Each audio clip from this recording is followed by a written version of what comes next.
자, 합동범위입니다. 자, 의 보시면 두 번째 줄에 2인 이상이 합동하여 죄를 범했을 때 형이 가중되는 범죄를 말한다. 형법에는요, 절도가 있고 강도가 있고 도주가 있는데 이 세 가지는 암기를 해두세요. 그래서 이 특수절도죄, 특수강도죄, 특수도주죄를 가보게 되면 조문에 2인 이상이 합동하여 이렇게 따옴표가 되어 있어요. 조문에 이것이 들어가 있으면 합동범위다 이렇게 보시면 됩니다. 특별법에는 특수강간죄 등이 있습니다. 자, 학설 볼게요. 자, 학설은 여러 가지가 있는데 기본적으로 우리의 다수설은 현장설이다 이렇게 봐두시면 돼요. 그리고 판례 역시 마찬가지로 기본적으로 현장설이다 이렇게 보시면 됩니다. 그럼 현장설이 뭘까? 자, 성의법권 볼게요.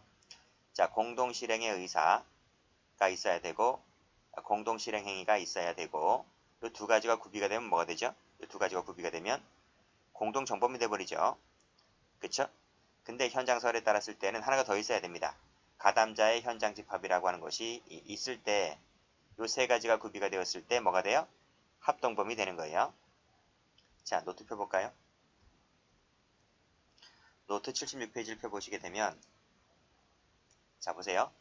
주관적 요건으로서의 공모와 객관적 요건으로서의 공동의 실행행위가 있으면 이 두 가지가 구비가 되면 우리가 전전 시간에 배웠던 공동정범이 되고 공동정범은 총칙에 있다고 했습니다.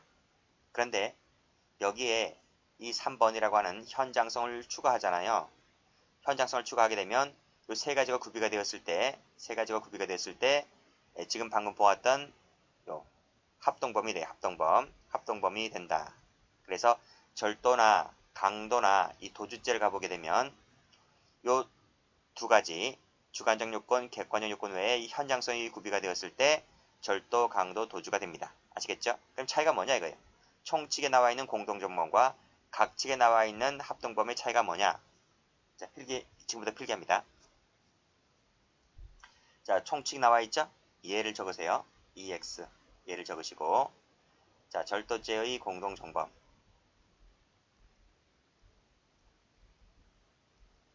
이거는 총칙에 나와 있죠? 그쵸? 자, 그러면 이 절도죄의 공동정범은 형법 제30조에서 어떻게 처벌을 했습니까? 각자를 그 죄의 정범으로 처벌을 한다. 처벌을 어떻게 한다고요? 정범으로 처벌하고요.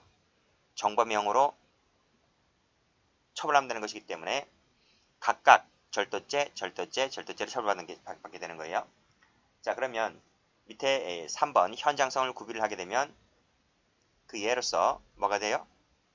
각칙에 나와 있는 특수절도죄가 돼요. 이 특수가 붙어버리면 각칙에 나와 있는 죄가 돼요. 자, 이 특수절도죄는 어떻게 처벌됩니까? 절도죄의 형에다가 플러스 2분의 1이 가중돼요. 그러니까 형이 더 높아지죠. 각칙이 총칙보다 특별조항이죠. 그렇게 배웠잖아. 각칙은 총칙보다 우위에 있다고. 우위에. 그래서 이게 특별규정이라고. 그 말은 현장성이 구비되면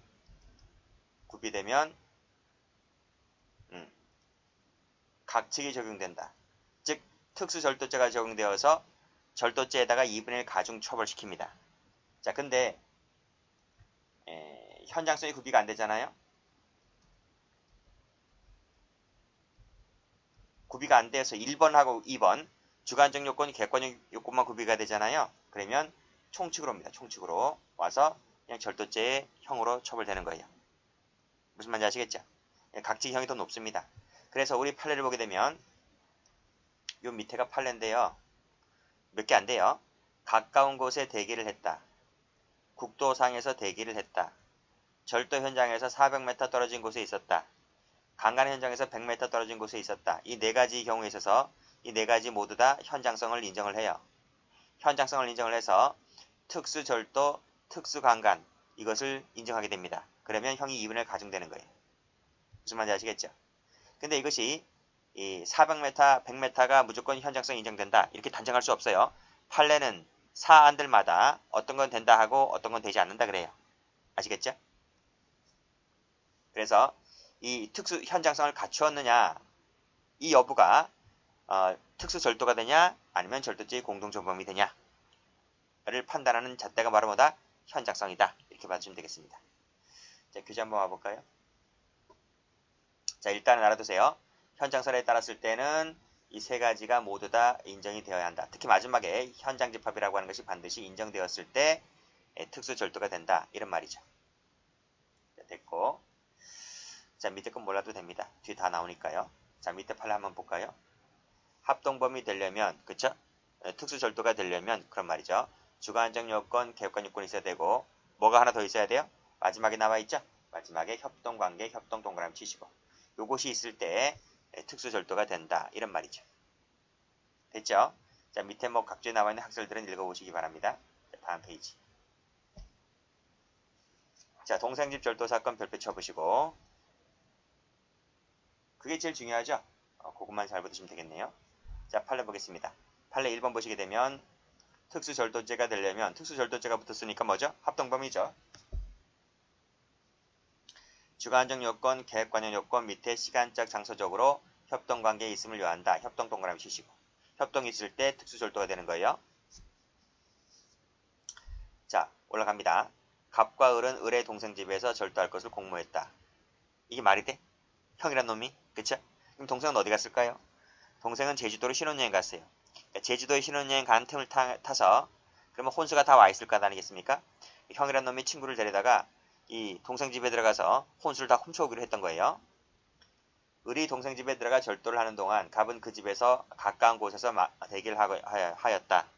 같이 갖고 나왔다 그랬습니다. 이 가까운 곳이라고 하는 것이 우리 판례가 현장성을 인정을 했다 이렇게 보고 있는 거예요. 형에도 무슨 죄가 됩니까?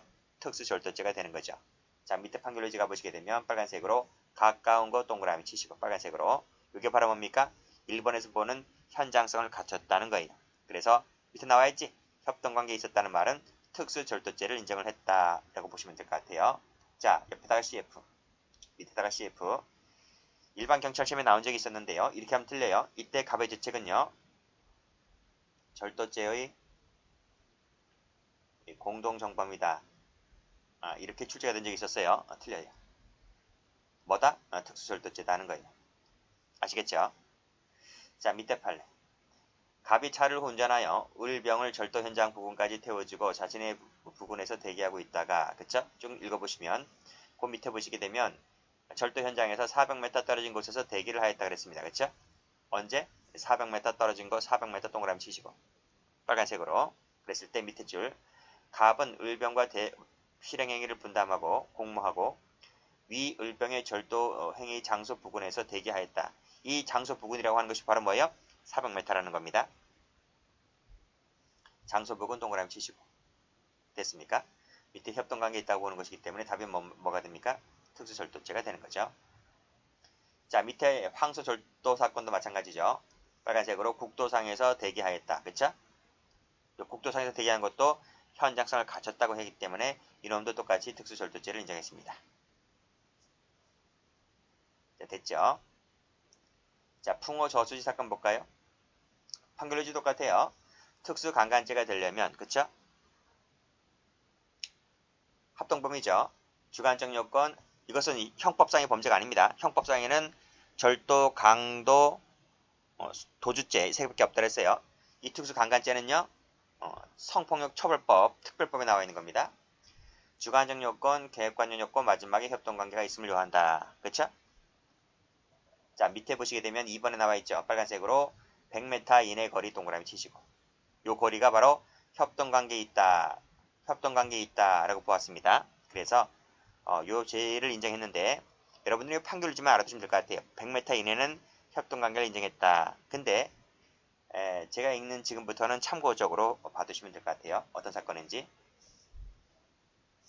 갑은 을병정과 여고생 ABC를 만나 함께 놀다가 01시경 이들을 야산의 저수지로 유인하여 강간하자는 정의 제의에 따라서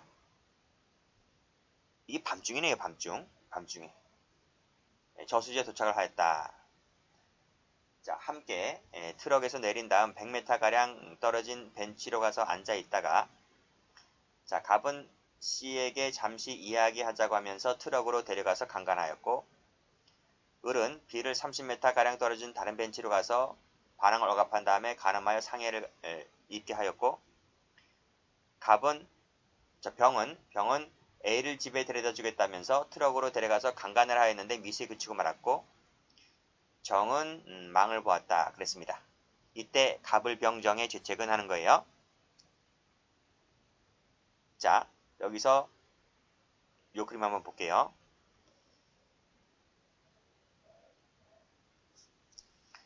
자, 이 근처에 저수지가 있고요. 저수지 근처에는 또 산이 있잖아요. 이렇게. 그래서 이제 봉고차에 태우고 왔습니다. 와서 네놈이죠. 남자는 네놈이고 여자는 3명입니다. 겁도 없어요, 여자들이. 그쵸? 자, 보세요. 정이란 사람은 망을 봤어요. 망을 보고 병은 A라는 여성을 데리고 저쪽으로 가가지고 저쪽에 가서 강간하려고 하였다가 미수에 그치고 말았고 을은 저쪽으로 가서 강간하여서 상처를 입게 하였고 갑은 C를 데리고 가서 강간을 했고 그러니까 거리가 떨어져 있었던 거죠. 갑, 을, 병, 정 거리가 한 100m가량 떨어져 있었습니다. 100m 안에 다 있어요. 100m 안에 다 있었다. 그쵸? 이랬을 때 요 갑의 죄책이 뭘까요? 하는 거예요. 갑은 C라는 여성을 강간만 했잖아요. 그럼 강간만 했기 때문에 갑은 강간죄만 되나요? 판례가 뭐라 그랬어요? 100m 이내의 거리에는 전부 다 현장성을 인정을 했다 그랬잖아요. 그럼 뭐가 돼요? 합동범이 되는 거죠. 합동범이 되는 것이 아니라 성폭력처벌법상의 특수강간죄인 합동범이 되는 거잖아요. 그쵸? 그래서 자 밑에 보면 요 갑이란 사람이 C라는 여성을 강간만 했지만 AB는 강간하지 않았잖아요. AB는 을하고 병이 강간을 했지. 그런데 이 100m 이내의 거리를 전부 다 판례가 현장성을 인정해버렸기 때문에 갑은 C라는 여성에 대한 강간만 책임을 지는 것이 아니라 자신이 하지 아니한 B에 대한 강간치상, A에 대한 강간 미수까지 모두 다 책임을 지게 되는 거예요. 그러면 갑의 죄책은 뭐가 되는 거예요? 갑의 죄책은 죄가 3가지가 되는 거예요. 물론 을도 죄가 3가지가 되는 거죠. 을은 B라는 여성에 대해서 강간치상밖에 하지 않았지만 C에 대한 강간, A에 대한 강간 미수까지 전부 다 뒤집어 씌는 거예요. 그래서 갑도 죄가 3개, 을도 죄가 3개, 병도 죄가 3개가 되는 것이고 제일 불쌍한 놈이 정이죠. 정은 망밖에 안 받는데 망도 기능적 행위지배가 인정되잖아요. 그렇죠? 그래서 이 정도 똑같이 A, B, C에 대한 죄책을 다 지게 되는 거예요. 그래서 밑에 옆에 답이 나와 있죠? 갑의 죄책, 을의 죄책, 병의 죄책, 정의 죄책이 나와 있는데 이 4사람 전부 다 죄책이 똑같아요. 이렇게. 갑도 죄가 3개, 을도 죄가 똑같고 병도 죄가 똑같고 정도 죄가 똑같아요. 100m 이내를 현장성을 인정해버렸기 때문에 그렇습니다. 그렇게 해서 제가 엄청나게 무서운 거예요. 이 합동범이라는 게. 그럼 다시 교재와 볼게요. 그래서 자 2번만 받으시면 100m 이내의 거리에서 강간했다라고 했을 때 시간적 장소적으로 협동관계가 있었다 할 것이므로 피해자 3명 모두에 대해서 특수강간죄 등의 죄책을 성립한다. 누가? 갑이. 갑만 걸었나? 다른 놈들 다 똑같아요. 다 똑같이 죄가 각각 3개가 되는 거예요. 됐죠? 그럼 형량이 엄청나게 늘어나지. 자, 됐습니다. 자, 마지막으로 합동범의 공범 성립 여부인데 그 중에서 합동범의 공동정범을 볼게요. 그게 어디 나와 있지? 앞에 이제 나와 있는 것 같은데 여기 나와 있죠. 합동범의 공동정범을 인정해 줄 수 있을까라고 하는 것이다 말이에요. 근데 학설인 다수설에 따랐을 때는 이것을 부정을 해버려요. 부정을 한다. 현장설은 가담자 모두 다 현장에 갔을 때 합동범이 되는 것인데 그쵸? 현장에 가지 아니한 놈에게 어떻게 합동범의 공동정범을 인정해 줄 것이냐 부정하는데 판례는 또 달라요. 판례는 이 부분에서 달라요. 이 부분에서 그래서 이 삐끼주점 사건에서는 우리 판례가 합동범의 공동정범을 인정했다. 그 점에서 다수설하고 다르다 이런 말이에요. 이해되시겠습니까? 본질적으로는 학설하고 똑같아요. 이 현장설하고 같지만 합동범의 공동정보 여부에 대해서는 판례와 결론을 달리한다는 겁니다. 자, 그걸 보여드리겠습니다. 자, 여기 나와 있죠. 합동해서 범죄를 실행하기로 공모했지만 현장에 가지 아니한 자에게도 과연 총칙상의 공동정범 조항이 적용될 수 있을까가 문제된다. 이는 현장설에 따랐을 때 문제가 되는데 학설은 부정한다 그랬어요. 학설은 부정하는 것인데 이건 시험에 나오지 않기 때문에 지워버릴게요. 그쵸? 판례는 뭐라 그래요? 판례는 이것을 긍정한단 말이에요. 어떨 때 현장에 가지 아니한 자라 할지라도 기능적 행위 지배가 인정된다면 그때는 합동범의 공동정범이 성립한다. 아시겠죠? 자, 요거를 보여드릴게요. 다음 페이지 한번 보세요. 삐끼 주점 사건 별표를 칩니다. 무지 중요하다고 보시면 될 것 같아요. 자, 여기서 노트 펴볼까요? 이 그림을 보기 전에 밑에 있는 그림을 똑같이 위에 있는 그림과 똑같이 따라 한번 그려보세요. 자, 제가 그리는 것을 따라 그리세요. 똑같이 그릴게요. 자, 이것이 단란 주점입니다. 단란 주점. 자, 갑이 지배인입니다. 그리고 A가 삐끼입니다. A가 삐끼. 손님 물어오는 사람을 삐끼라 그래요. 갑은 지배인입니다. 지배인. 근데 여기 손님이 하나 와 있었어요. 손님에게 술을 잔뜩 먹여요. 잔뜩 먹여서 손님이 이제 뻗었죠. 잠에서 깨어나니까 이 지배인이라는 놈이 협박을 하는 겁니다. 이놈 새끼 카드 내놔. 술을 많이 먹었으면 술값 내야지. 나는 한 병밖에 안 마신 것 같은데 깨어나 보니까 술병이 열 몇 병이 올라와 있는 거예요. 나쁜 놈들이죠. 그래서 이 카드를 주지 아니하면 뭐 해코지 할 것 같으니까 이 손님이 겁을 먹어서 카드를 건네줍니다. 그래서 이 둘이 요놈 둘이 카드에서 돈을 찾아오기로 절도를 공모하죠. 그거를 절도를 공모했다라고 하는 겁니다. 절도를 공모했다. 그쵸? 그래서 현금 자동 지급기 인출기로 가는데 누가 가요? 이 삐끼인 요 A라는 놈만 가요. 1인이 가요. 요거까지 같이 따라 적으세요. 그래서 A가 요 인출기에 왔는데 그때 갑은 뭐를 하나요? 갑은 요 손님을 감시를 해요. 그래서 요 감시하는 역할을 하는 거예요. 감시하는 역할.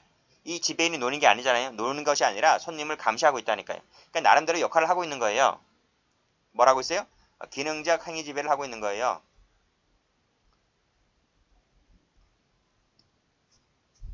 됐죠? 자, 그리고 나서 이제 현장에서 요 A가 요게 뭐냐면 인출기입니다. 인출기에서 돈을 빼냈습니다. 그렇죠? 술값이 100만 원 나왔다고 하면 100만 원을 인출하게 되는 거예요. 예금을 인출했다. 자, 요것은 무슨 죄가 될 것 같아요? 강론 배우신 분들 아는데? 신용카드 범죄라든지 컴퓨터 사용 사기죄 때 배우잖아요. 요 부분. 자, 이 손님의 의사에 반해서 돈을 빼내오잖아요. 그쵸? 손님 의사가 반하는 게 아니고 이 돈 관리하는 사람, 보관하는 사람 은행이죠. 돈은 은행 소유입니다. 은행이 지금 인출기에서 보관하고 있기 때문에 은행 소유, 은행점이죠. 그쵸? 이것을 의사에 반해서 빼내는 것은 얘는 무슨 죄? 절도죄가 됩니다. 절도죄가 되죠. 자, 이때 갑은 무슨 죄? 지배인. 감시하는 역할을 하고 있는 사람 무슨 죄? 우리 배웠잖아. 전 시간에. 공모 공동정범 할 때. 공모 공동정범 할 때 안 배웠어요? 배웠잖아요. 갑은 절도죄의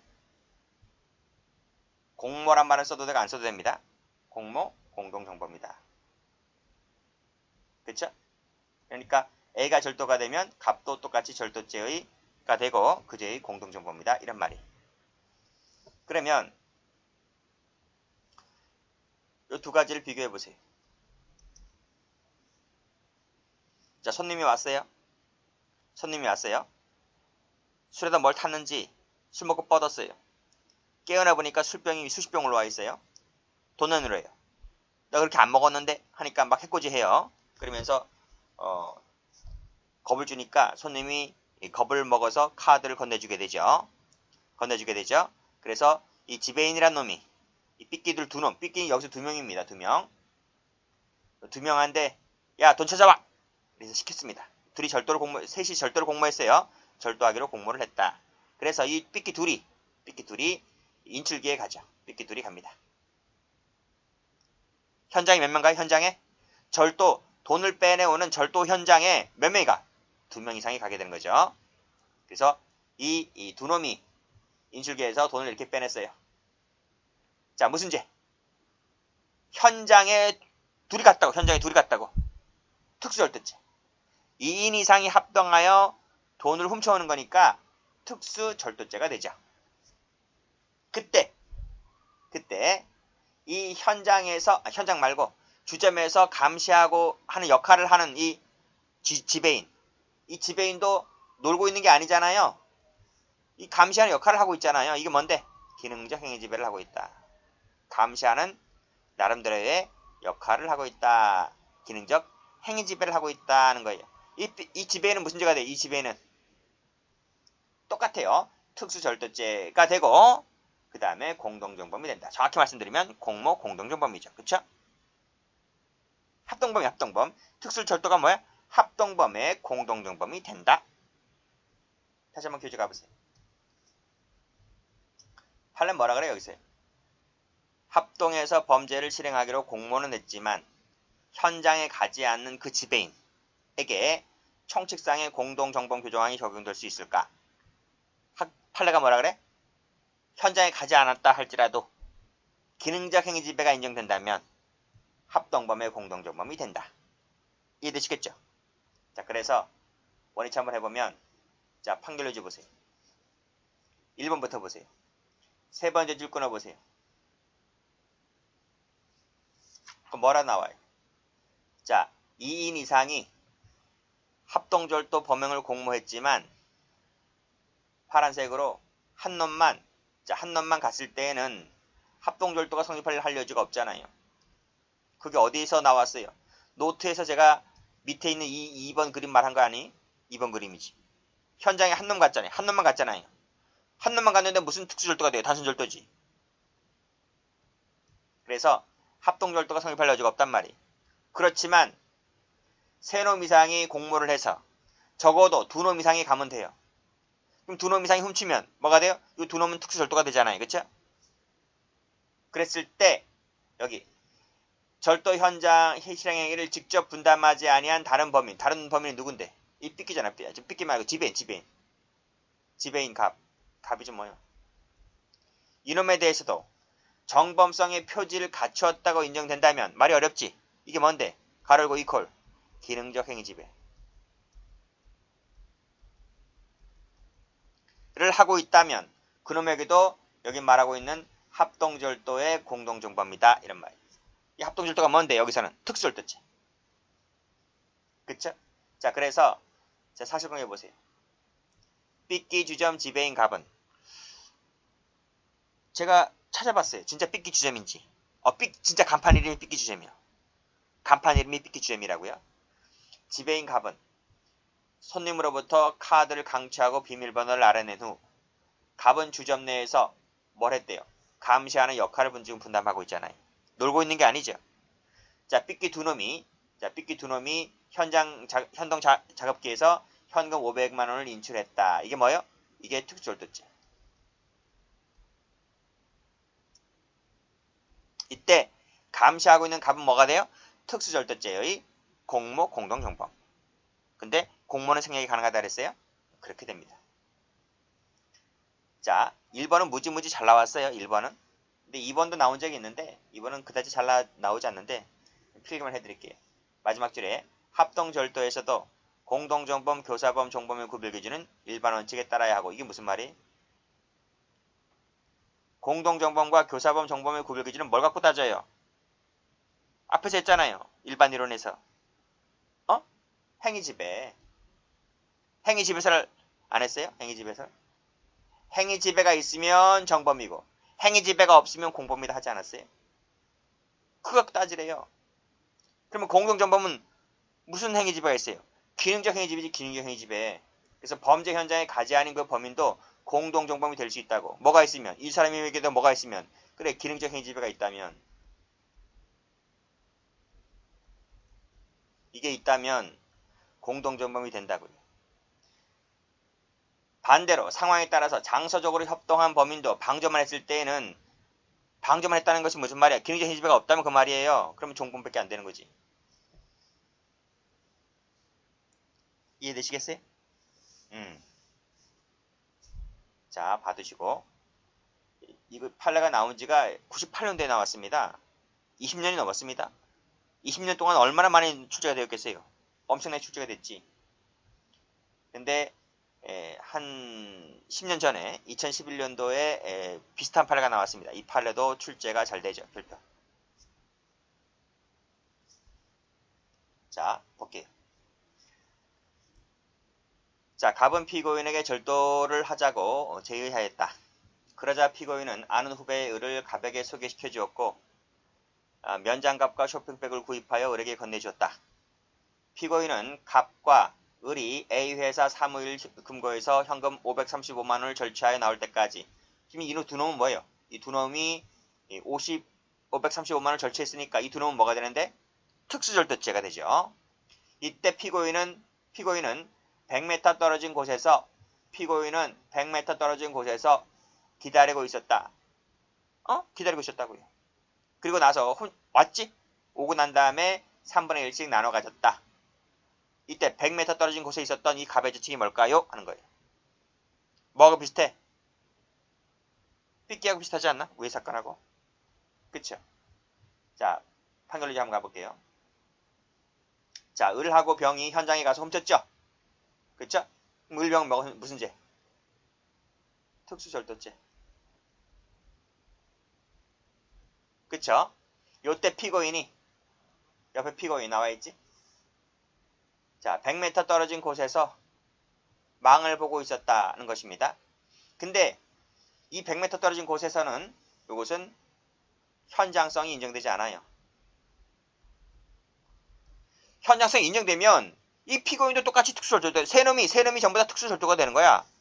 무슨 말인지 아시겠죠? 그러니까 제가 노트에서 말씀드렸잖아. 여기 보시게 되면 가까운 곳에 대기했다, 국도에서 대기했다, 400m 떨어진 곳에 있었다, 100m 이내인 곳에 있었다는 것이 현장성을 인정했다 그랬잖아요. 판례가요. 근데 판례는 사안마다 틀리다니까. 어떤 것은 400m짜리도 현장성 인정했지만 이 사건에서는요. 100m 떨어진 곳이라 할지라도 현장성 인정하지 않았어요. 판례가. 판례는 탄력적으로 해석한단 말이에요. 그리고 또 요 망을 봤대요. 망을 본 게 무슨 건데? 기능적 행위집에 망보는 역할을 했잖아요. 그쵸? 이건 안 그래? 이 갑은 주점 내에서 계속 감시를 했다. 주점 내에 있었다는 말이 무슨 말이야? 현장성이 없었다는 말 아니야? 그러니까 이 지배인에게 여기 나와 있는 합동절도의 특수절도죄의 공동정범 인정하죠. 현장성이 없었으니까. 만약에 이 사건에서 피고인에게 현장성을 인정했다면 세 놈은 전부 다 뭐가 돼요? 세 놈은 전부 다 특수절도죄만 되는 거예요. 공동정범 이론이 여기서 나올 리가 없지. 됐습니까? 자, 그랬을 때 이 피고는 무슨 죄가 된다고요? 합동절도죄에 대한 공동정범이다 이런 말이. 답이 뭐예요? 특수절도죄에 대한 공동정범이다 이런 말이. 갑의 주책이, 피고인의 주책이. 지금 피고인의 주책을 물어보고 있잖아요. 앞에서. 피고인의 주책. 그쵸? 받으시고 밑에 조그만 글씨는 뭐 판결 이유를 갖다 놓은 것이기 때문에 참고로만 하시고요. 그 다음에 합동범의 교사범, 종범도 가능한데 판례가 없기 때문에 거의 출제가 되지 않고 시험에 나오는 것은 삐끼 주점하고 3분의 1 사건 두 가지를 잘 받으시면 되겠습니다. 여기까지 합니다.